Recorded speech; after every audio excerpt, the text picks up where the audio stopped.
Vamos pues a ver un poco sobre lo que es la reproducción. ¿Qué temas vamos a tratar? La gametogénesis, que es importantísimo para poder entender esto. La fecundación, la segmentación y transporte del huevo fecundado, su implantación y su desarrollo de embrión. Para iniciar, miren este bello retrato de la Anunciación de María, ¿no? Que lo tomamos como un marco dentro de esta gracia de la naturaleza y de nuestro Creador para perpetuar pues la especie humana, hecha a su imagen y semejanza. Para que exista la fecundación, deben haber gametos. Y aquí el ovocito, que es el gameto femenino, y el espermatozoide juegan un papel importante. Respecto del gameto femenino, nosotros sabemos que durante la primera fase del ciclo ovárico se tienen que desarrollar alrededor de 15 a 20 de ellos. Estos son los llamados folículos primordiales, de los cuales solo uno será el premiado y va a llegar a completar su desarrollo para convertirse en el folículo maduro, en ese folículo conocido como el folículo de De Graaf. En los últimos años se ha postulado que el proceso no empieza en este ciclo, sino que alrededor de 3 meses antes que se produzca el óvulo, ya se está realizando los cambios para que ese folículo primordial llegue después a seguir todo el camino hasta llegar al folículo maduro o folículo de De Graaf. Cuando estamos ya a la mitad del ciclo, el desarrollo de los folículos permite que se empiece a producir los estrógenos, los mismos que por un mecanismo de retroalimentación positiva a nivel de la hipófisis inducen la formación de LH, y ese pico se da de 12 a 24 horas antes de que ocurra la liberación del óvulo. Esto lo hemos visto ya en clases anteriores. En ese momento, el folículo de Graaf, ¿no?, se aproxima al epitelio ovárico, y cada vez más, cuando está muy próximo ya a esa zona, la misma se adelgaza para formar una zona vascular y se constituye una estructura llamada el estigma ovárico. Y aquí se produce en esta zona la rotura del mismo, o sea, del estigma ovárico, y al nivel del folículo de De Graaf, la teca externa tiene movimientos de contracción procurando expulsar el ovocito, el que, según conviene recordar, se encuentra en la etapa de suspensión en profase de la primera división meiótica desde la vida intrauterina. En este momento ya se activa, ¿no?, se reanuda el proceso, y cuando el folículo se está liberando, se culmina pues la primera división meiótica y se origina el ovocito secundario y se libera el primer corpúsculo polar. Inmediatamente se inicia la segunda división meiótica, tanto en el ovocito secundario como en el corpúsculo polar. Pero esta misma segunda división meiótica queda nuevamente detenida en metafase de la segunda división meiótica. Y así el ovocito del folículo de De Graaf sale a través de la ovulación, ¿ya? Y sale rodeado, ¿no? Aquí es una gráfica de lo que es el estigma ovárico, ¿no? Donde se muestra la rotura del folículo y la contracción de las células de la teca que favorecen la salida del ovocito, ¿no? Entonces, el folículo se rompe y el ovocito sale rodeado de la membrana pelúcida junto con células foliculares, tiene líquido folicular, se forma las células foliculares forman la corona radiada, ¿ya? Y debido a la fragmentación de este epitelio, se produce sangre, la que acompaña también al ovocito. Este ovocito secundario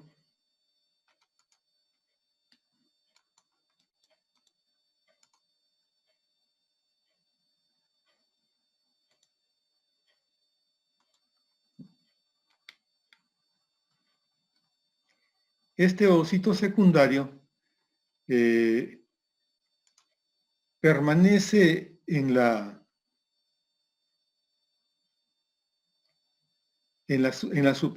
superficie y es captado ¿por quién? Es captado por la trompa, la que se dirige al mismo para captarlo.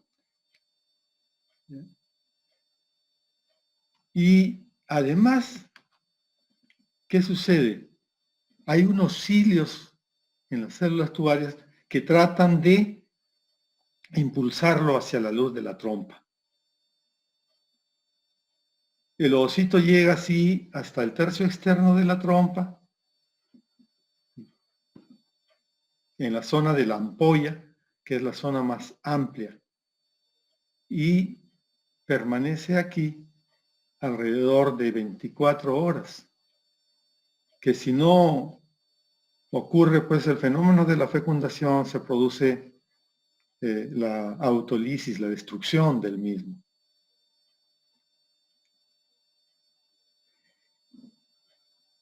El ovocito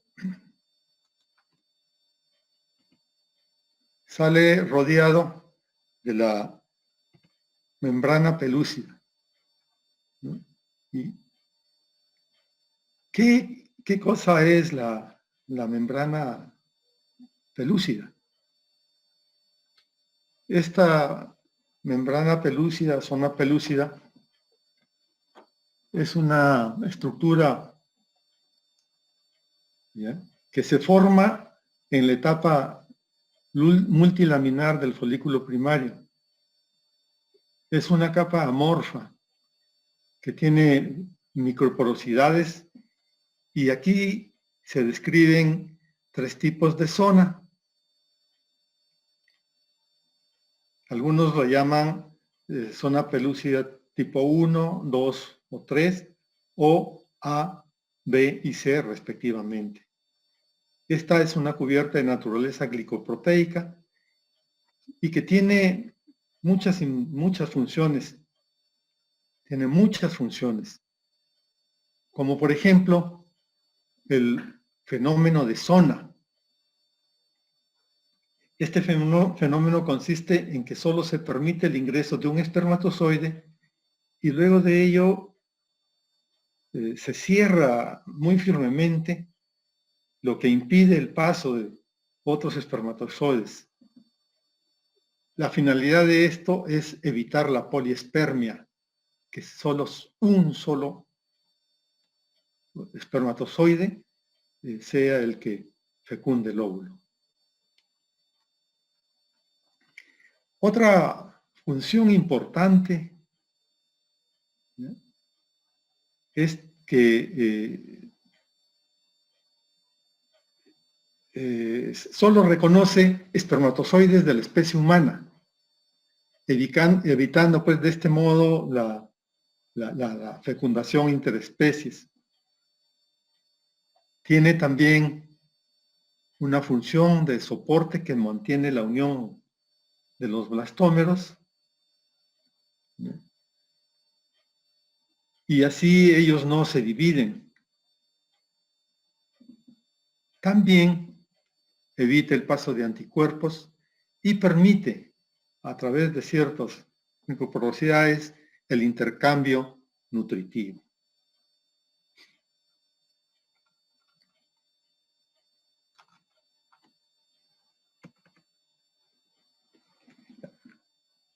Hasta aquí tenemos ya al ovocito que ha sido capturado en el tercio externo de la trompa. Y ahora debemos mencionar algunas otras generalidades y tocar algo sobre el gameto masculino.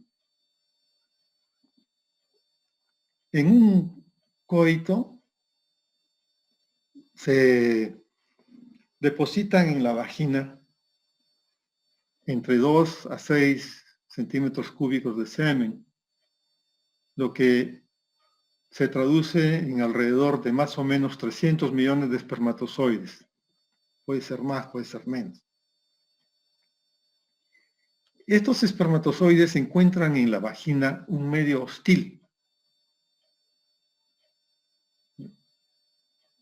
Es un medio ácido, muy agresivo para ellos.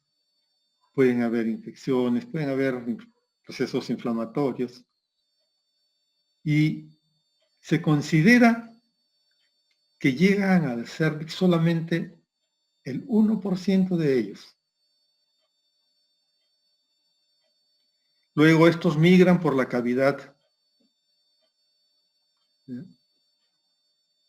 la cavidad uterina, y llegan a las trompas de Falopio, favorecidos por la contracción del útero y por ondas contráctiles de las trompas, y también debido a los movimientos de la cola del espermatozoide. ¿A qué velocidad viajan estas células masculinas? Es alrededor de entre 2 a 3 minutos por hora y pueden llegar a la trompa tan rápido como en 5 minutos, como tardarse también hasta 45 minutos, porque en el camino los mismos encuentran dificultades que en todo su recorrido pues van retrasando su desplazamiento. De manera extrema, hay algunos autores que refieren que puede tardarse hasta 6 días. Pero ya saben que el promedio está alrededor de 30 minutos, entre 30 y 45 minutos. Y de estos que alcanzan la ampolla o la trompa, solo llegan alrededor de 300 o 500, y de estos solo 10 van a alcanzar la corona radiada, en los cuales solo uno penetra en la zona pelúcida. Y aquí ocurre pues la fecundación, que es producto, ¿ya?, de de unos intrincados mecanismos secuenciales.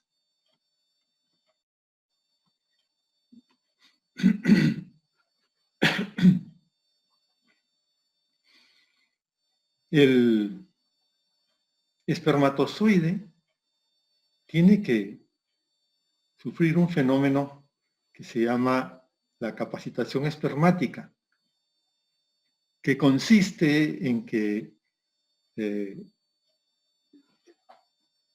las secreciones endometriales y tubáricas interactúan para producir una serie de cambios bioquímicos fundamentales a nivel de la cabeza del espermatozoide, también en sus mitocondrias y algo en la cola del espermatozoide, de tal modo que ellos llegan a las trompas de falopio, adquieren una mayor energía para llegar hasta la ampolla, donde se encuentra aquí pues el otro gameto que es el ovocito. Ya repetimos que llegan solamente unos pocos. Habíamos mencionado una cantidad que algunos autores dicen que solo llegan 50, y otros que dicen que llegan hasta 500. ¿Ya? Pero lo cierto es que de todos ellos solo van a llegar a hacer contacto los más capacitados y que ingresan hasta la corona radiada.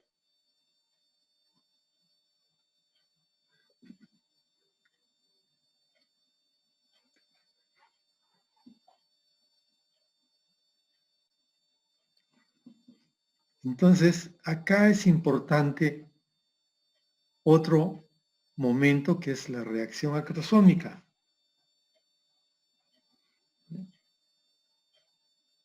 ¿Qué cosa es el acrosoma? El acrosoma es una estructura situada delante del núcleo, que está ubicado en la cabeza del espermatozoide. Esta cubierta tiene parte de la membrana citoplasmática y tiene además dos membranas acrosómicas, una externa y una interna. Y en su interior contiene una serie de sustancias y enzimas, entre las que destacan pues la acrosina y la hyaluronidasa, la tripsina.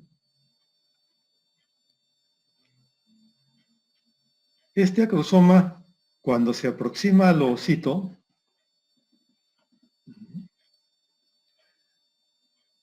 comienza a liberar la hormona, comienza a enamorar, a liberar la enzima hialuronidasa, la que hace posible, ¿no?, la que abre camino a los espermatozoides para que lleguen hasta la corona radiada. Esta corona radiada está compuesta por células que tienen ácido hialurónico como medio de unión.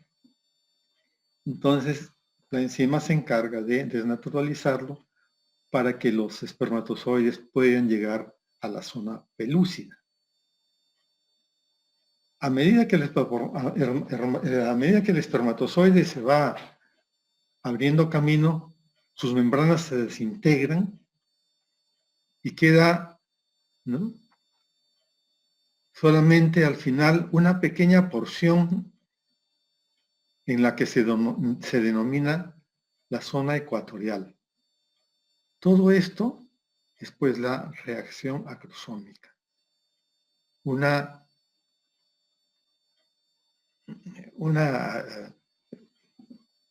acción necesaria para que pueda avanzar el espermatozoide para cumplir su fin de llegar a la membrana pelúcida, penetrarla y luego fecundarla. Acá estamos viendo, ¿no?, cómo el el ovocito viene y a través de la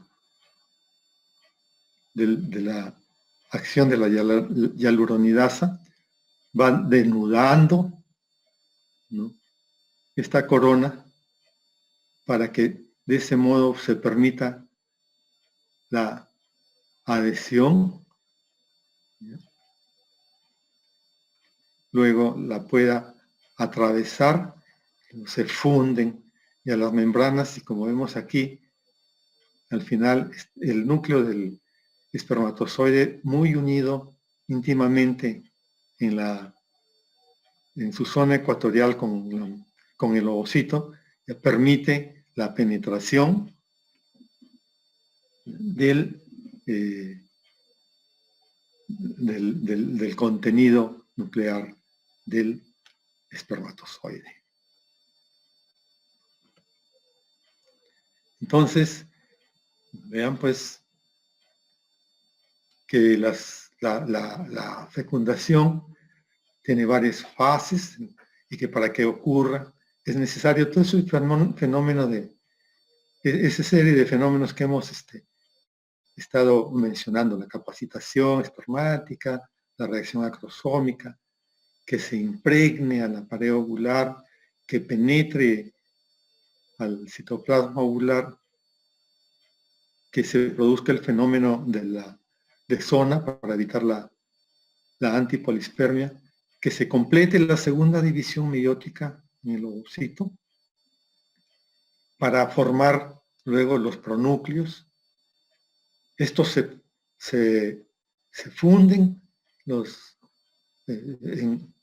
y se produce lo que se conoce con el nombre de singamia. La fusión de los pronúcleos masculino y femenino se conoce con el nombre de singamia, que va a formar el huevo o cigoto para luego, cuando comienza ya la primera división mitótica, se llama la anfimixis.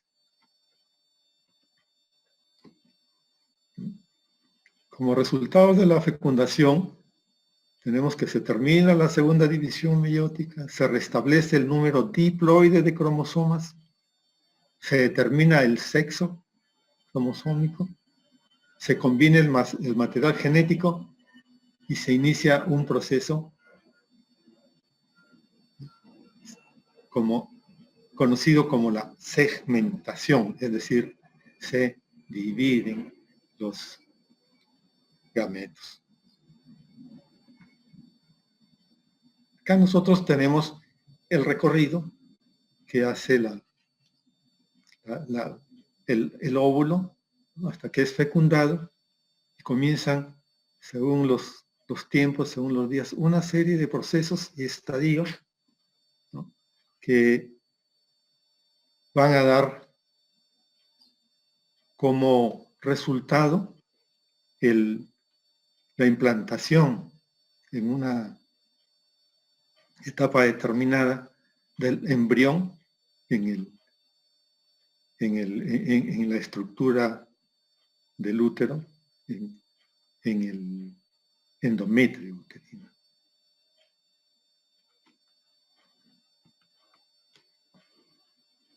Bien. Luego de un tiempo, alrededor de de 30 horas aproximadamente, después de la unión de los pronúcleos, estos se fusionan y luego se divide, ¿ya?, se divide y se está en un estadio de dos células. Estas dos células se llaman blastómeros. Los que van siguiendo la división y al tercer día, ya gracias a esta división, los blastómeros, que van aumentando en número, pero no en tamaño, son células cada vez más chicas, más pequeñas, van formando una estructura que cuando alcanza, dicen algunos 12, otros dicen desde 16 hasta 32 células, o 32 blastómeros, ¿no? Va a tomar la forma de una mora y se llama mórula. Esta estructura todavía mantiene la zona pelúcida. Y miren, acá tenemos una vista del epitelio que está constituido por células ciliadas que ayudan al transporte del ovocito junto con secreciones tubarias que nutren al ovocito ya, es decir, nutren al huevo fecundado.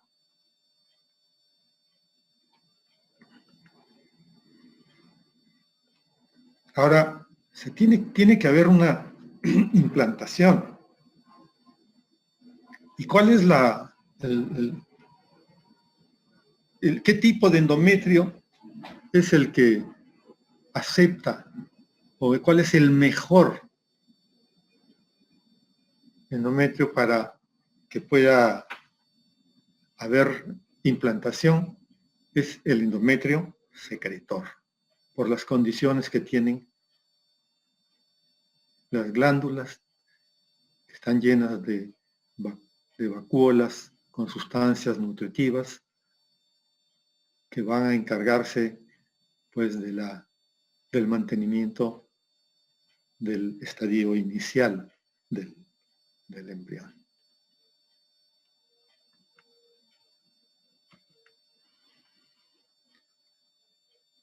Entonces, esta mórula ingresa ya al útero, está en el intersticio uterino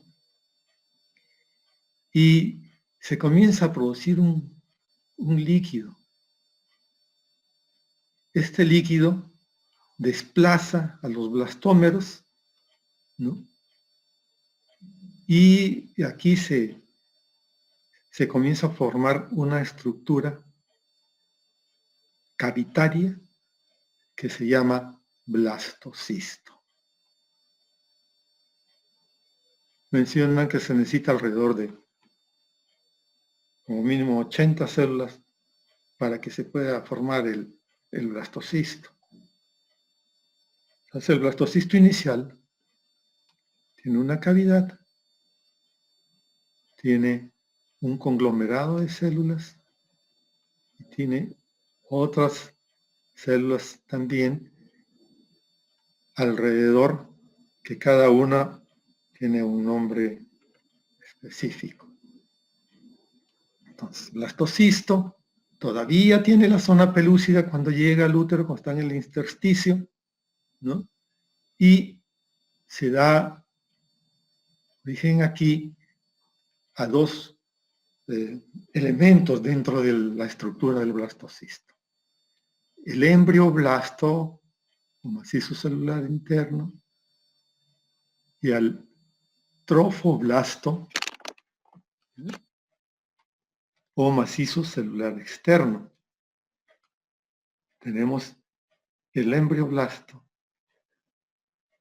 y el trofoblasto. Y la cavidad que se llama blastocele llena de líquido. Entonces, ya viene otra fase del estadio del embrión.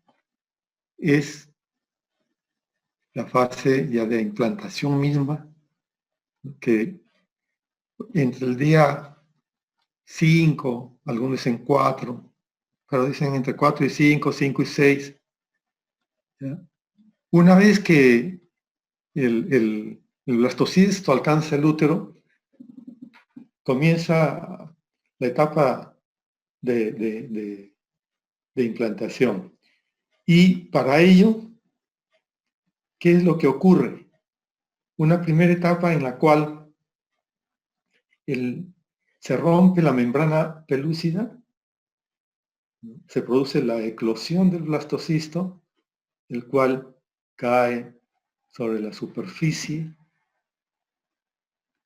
endometrial.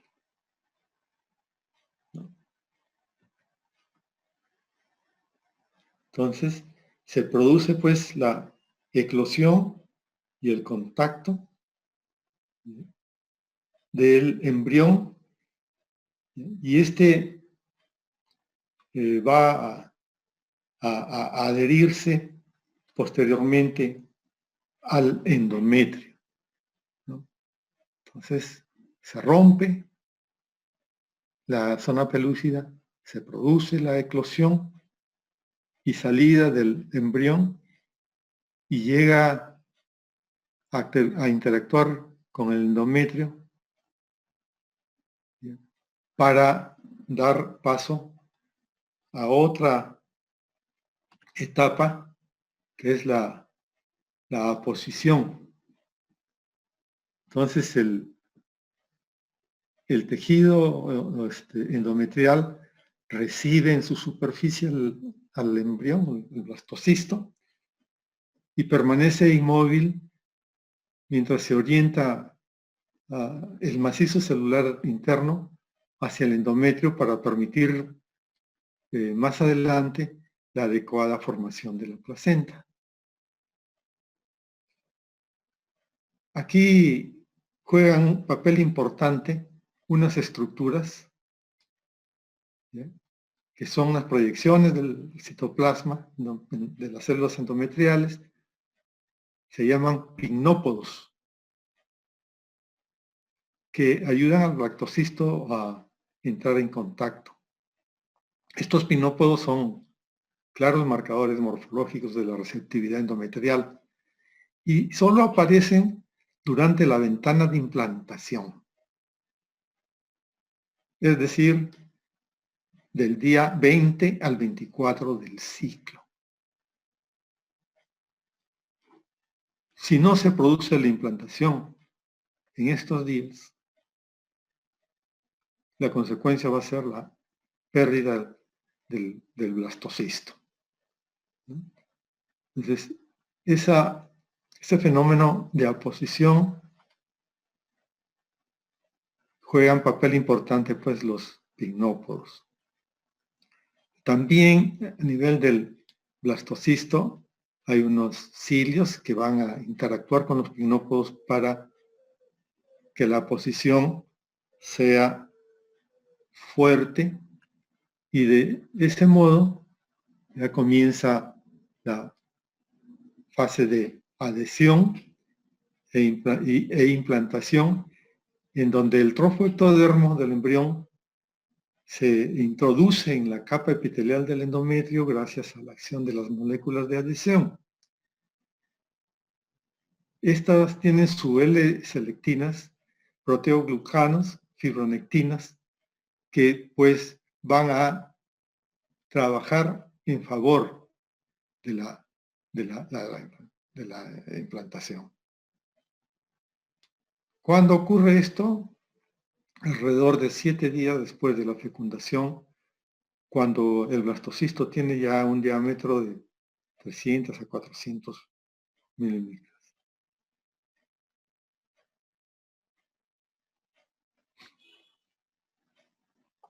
Entonces, acá nosotros estamos viendo pues un esquema de lo que hemos venido describiendo. Los pinópodos y los cilios, los pinópodos, que son proyecciones, repetimos, del epitelio, de las células epiteliales del endometrio, interactúan con los cilios para que se produzca la aposición, adhesión, la anidación, ¿no? Y en una ventana de implantación del día 20 a 24, ¿no?, con un endometrio receptivo, ¿no?, un blastocisto competente, se produce pues todo este maravilloso fenómeno, ¿ya?, en el cual tienen un papel importante una serie de sustancias como la ciclooxigenasa 2, el factor de crecimiento epidermal y el factor inhibidor de leucemia.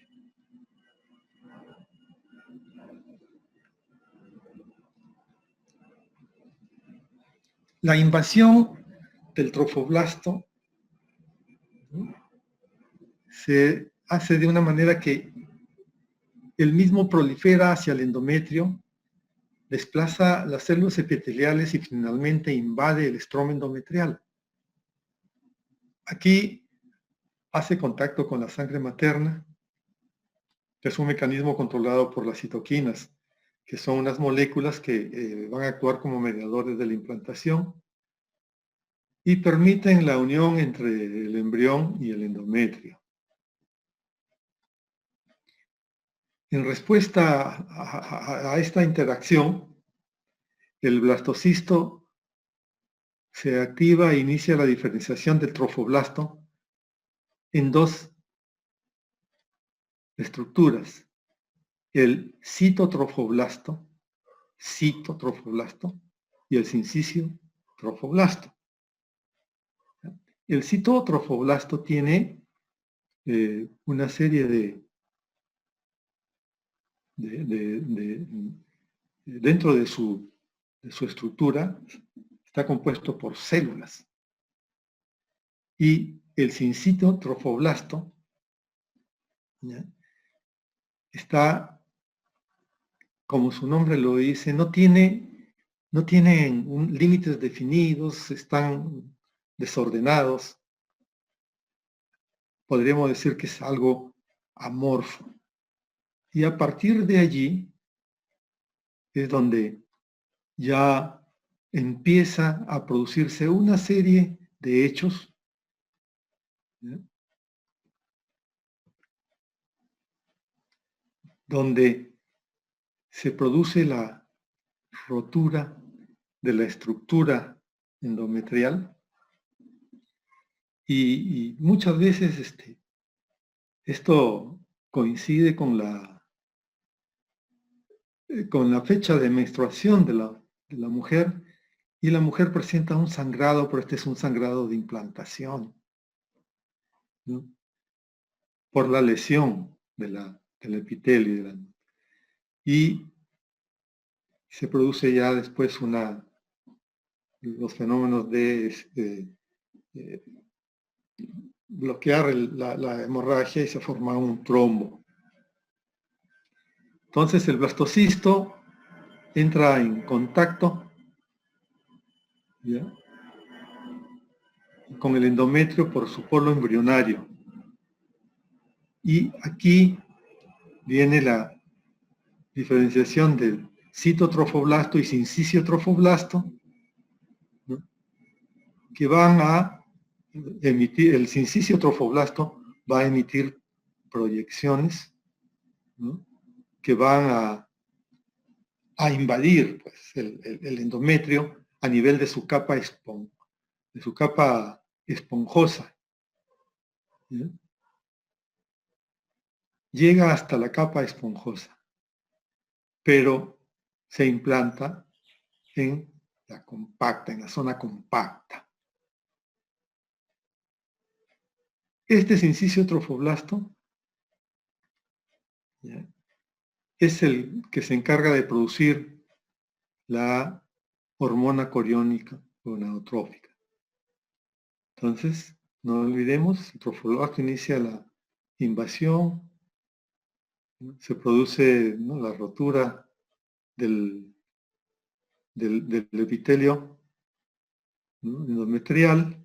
Puede haber una hemorragia, la cual propicia la forma de un coágulo, ¿ya?, y el polo embrionario se pone en contacto con la superficie endometrial y el polo abembrionario, ¿no?, es el que queda por fuera aún, para luego ir, conforme pasan los días, ¿no?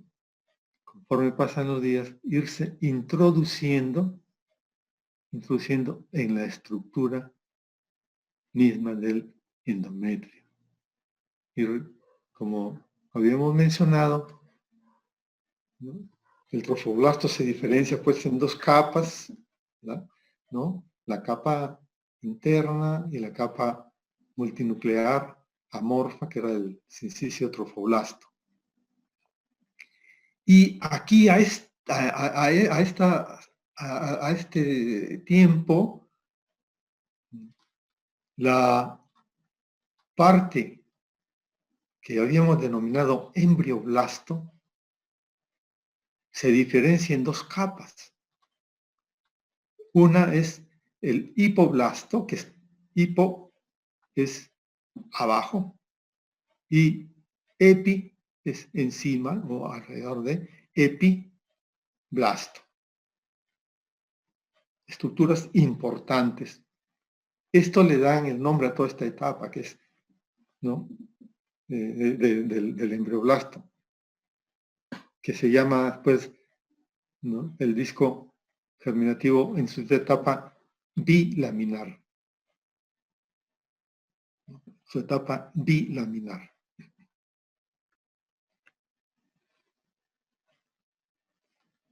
En el interior del epiblasto aparece una cavidad que se agranda, ¿no?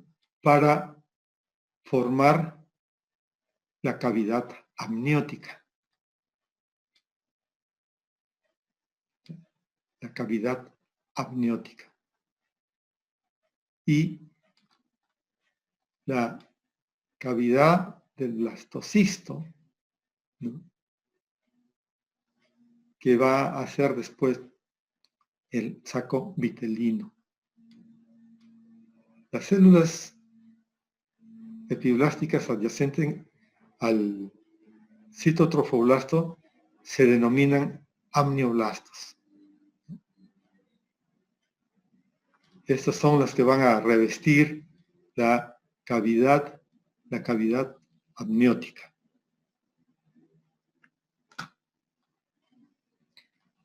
El blastocisto se introduce cada vez más en el endometrio, ¿ya?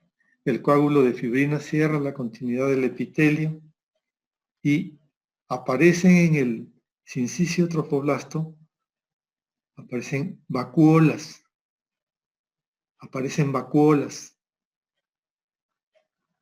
que al fusionarse forman unas lagunas que se llaman, por eso a este periodo se le denomina periodo lacunar.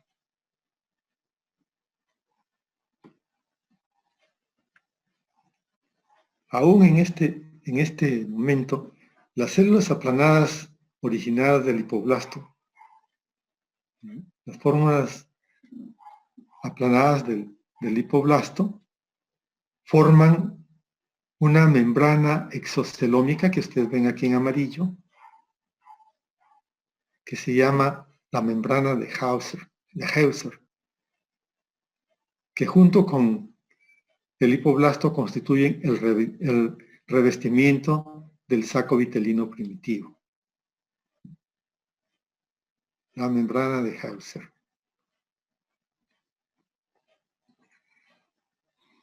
Acá vamos viendo cómo se van formando los espacios lacunares importantísimos. Y por aquí vemos algunos vasos sanguíneos, algunos capilares sanguíneos, ¿ya? Que luego, ¿ya?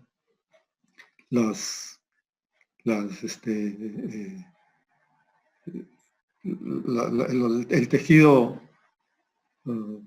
los vasos sanguíneos van poniéndose en contacto y aquí es donde las células del sincicio se introducen y erosionan el endotelio de los capilares maternos, ¿ya?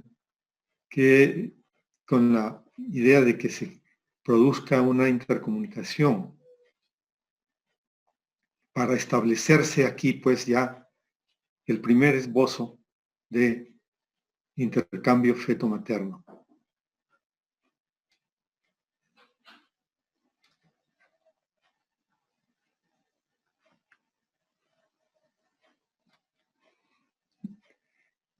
Entonces, pues, el trofoblasto erosiona los sinusoides, la sangre materna invade el sistema trofoblástico, todos los espacios lacunares, y se establece la circulación uteroplacentaria.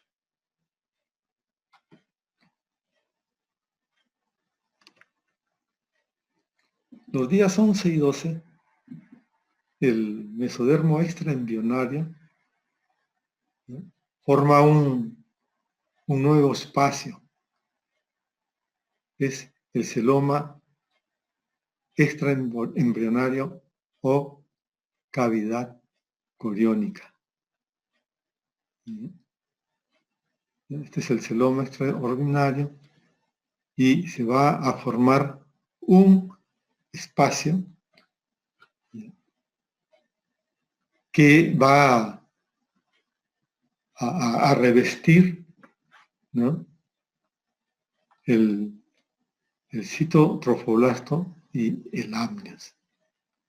Este mesodermo extraembrionario cubre el saco vitelino. Este saco vitelino, ¿no?, va a irse reduciendo su tamaño. Va a ir reduciendo su tamaño hasta llegar a ser el saco vitelino definitivo.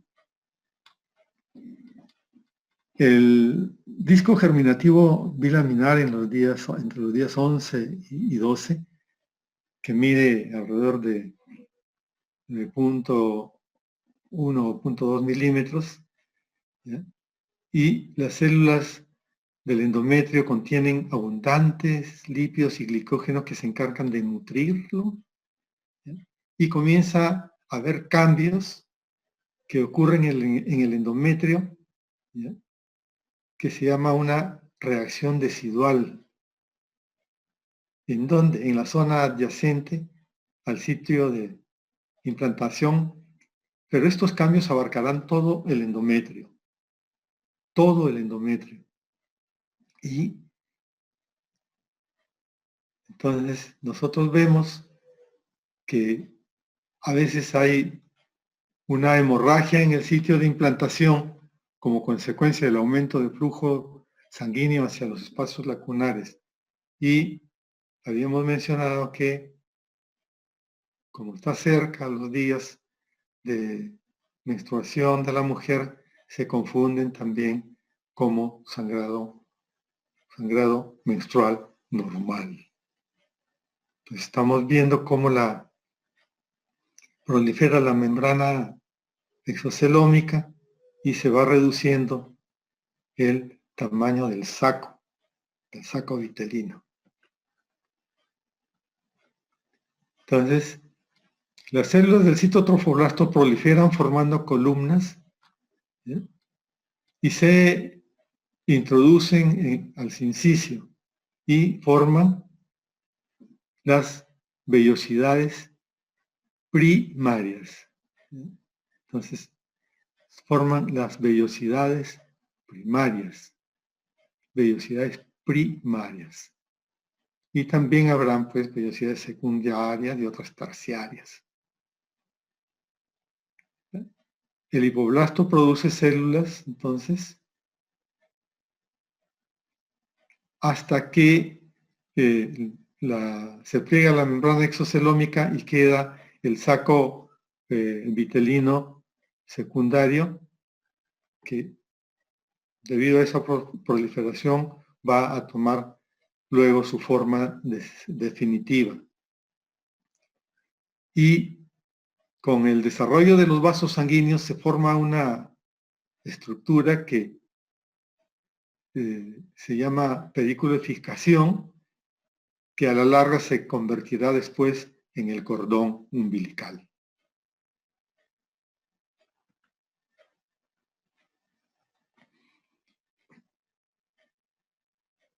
El embrión implantado en la capa compacta tiene necesariamente que contar con varios procesos necesarios, ¿no? Y tiene con algunos factores, algunos medios, ¿no? El factor de crecimiento endotelial, hormona coriónica gonadotrópica, el sincicio trofoblasto, ¿no? Que produce a esta hormona detectable desde el día 9 de la fecundación, que favorece el mantenimiento del cuerpo lúteo hasta la semana 12 o 14 de la gestación, en donde ya el comando es tomado por la placenta o el tejido placentario. Entonces, hasta aquí habíamos señalado la etapa del disco bilaminar.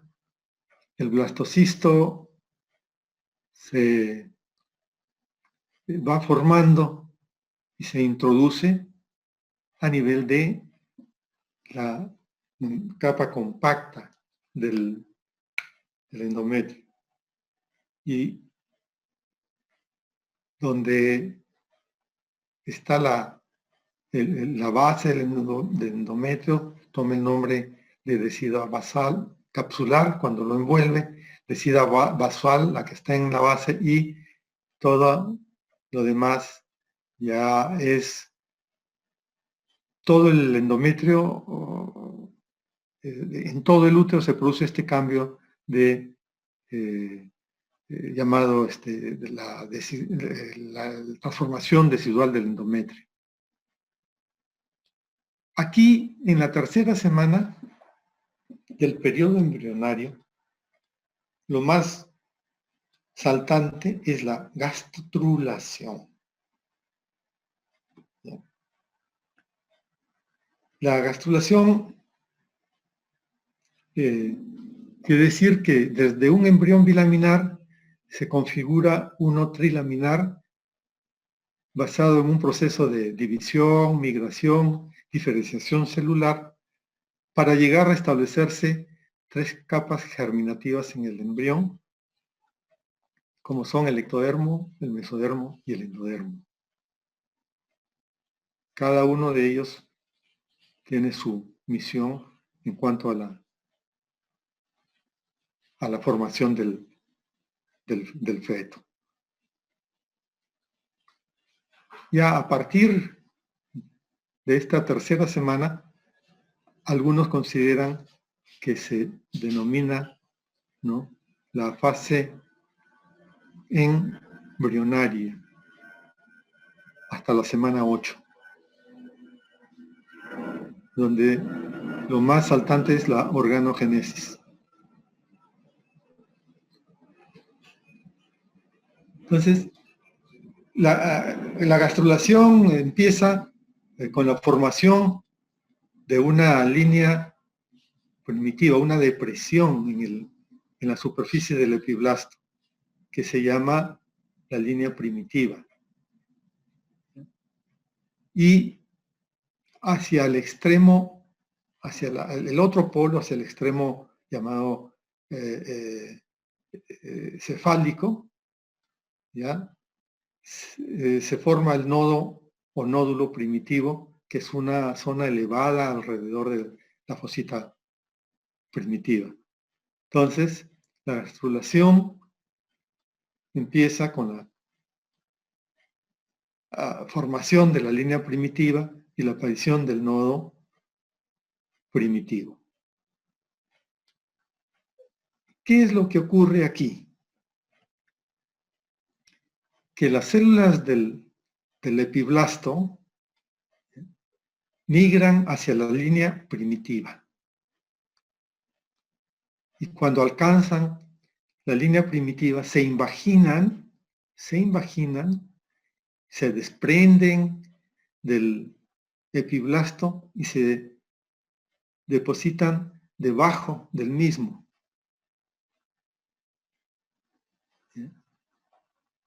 Algunas se desplazan debajo del hipoblasto y forman el endodermo embrionario.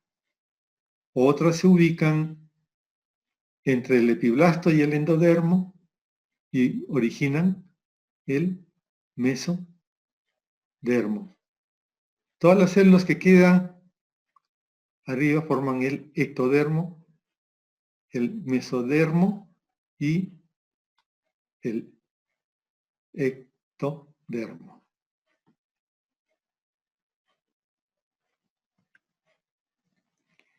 Entonces, a partir de acá, de la formación de estas estructuras, tenemos pues los derivados, ¿no?, de los mismos que van a formar los diferentes órganos, los diferentes aparatos y sistemas que van a funcionar después como un solo organismo. El ectodermo que nos da toda la parte que nos relaciona con el exterior, el mesodermo y el endodermo. ¿Qué derivados tenemos de la hoja germinativa ectodérmica?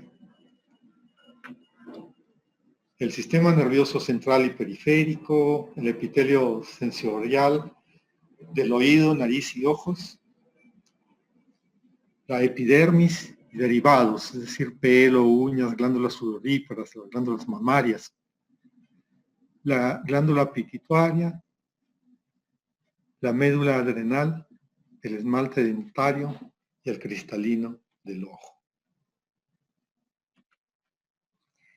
Los derivados de la hoja germinativa mesodérmica, la dermis, el revestimiento epitelial de los vasos sanguíneos, cavidades corporales, como la cavidad pericárdica, cavidad pleural, cavidad peritoneal, y el tejido muscular, tejido conectivo, hueso, cartílago, sangre, corteza adrenal, la dentina, corazón, riñones, junto con los uréteres, órganos reproductivos internos y el vaso. ¿Y quiénes derivan de la hoja germinativa endodérmica? El revestimiento epitelial, el tracto digestivo, del tracto respiratorio, del conducto auditivo, la vejiga urinaria y la uretra, la mayor parte del hígado, la vesícula biliar, el páncreas, el timo, las amígdalas, glándula tiroides y glándulas paratiroides. Entonces, ¿qué es lo que tenemos nosotros en conclusión? Que tenemos una etapa preembrionaria, ¿cierto? Una etapa preembrionaria que es constituida por la primera y segunda semana. Un periodo embrionario que va de la semana 3 hasta la semana 8 inclusive, algunos dicen 4. Y a partir de la semana 9 hasta la semana 38, 40 es el periodo fetal. En una, nosotros vemos que se va formando luego de la fecundación. El objetivo es llegar a la cavidad uterina bajo la estructura del blastocisto, el que se introduce completamente en la capa compacta y desarrolla las estructuras necesarias para garantizar la continuidad del desarrollo Entonces son las 2 primeras semanas. En la semana embrionaria es la semana de la organogénesis. Entonces es unas semanas que son cruciales, porque como es de la organogénesis, pues obviamente algunas noxas externas o maternas pueden producir la alteración del desarrollo embrionario. Y en la etapa fetal ya lo que se alcanza es el desarrollo y la función de los órganos, de todas las estructuras formadas. Por eso nosotros pensamos de que toda gestación está en riesgo. Desde que se unen el óvulo con el espermatozoide, puede que exista problemas a nivel de los primeros estadios y no se produzca la implantación. Por ejemplo, si no se libera de la membrana pelúcida, no va a implantarse jamás el blastocisto. Si nosotros en la etapa embrionaria tenemos una madre expuesta a radiación o a sustancias tóxicas, puede, pues, como se ve muchas veces demostrados ya, efectos nocivos en la estructura del embrión. Y en la etapa fetal también hay noxas que pueden afectar el normal desarrollo de la función de un órgano bien constituido. Entonces, eso es lo que quería pues conversar con ustedes en estos minutos, y estamos para cualquier eventualidad, cualquier pregunta que ustedes deseen.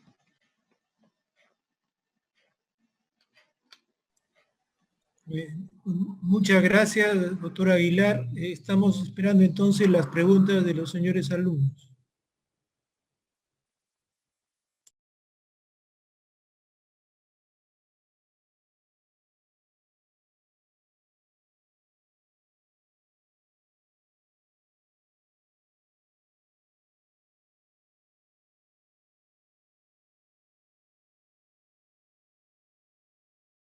Creo que los chicos están más pensando ahora en el examen.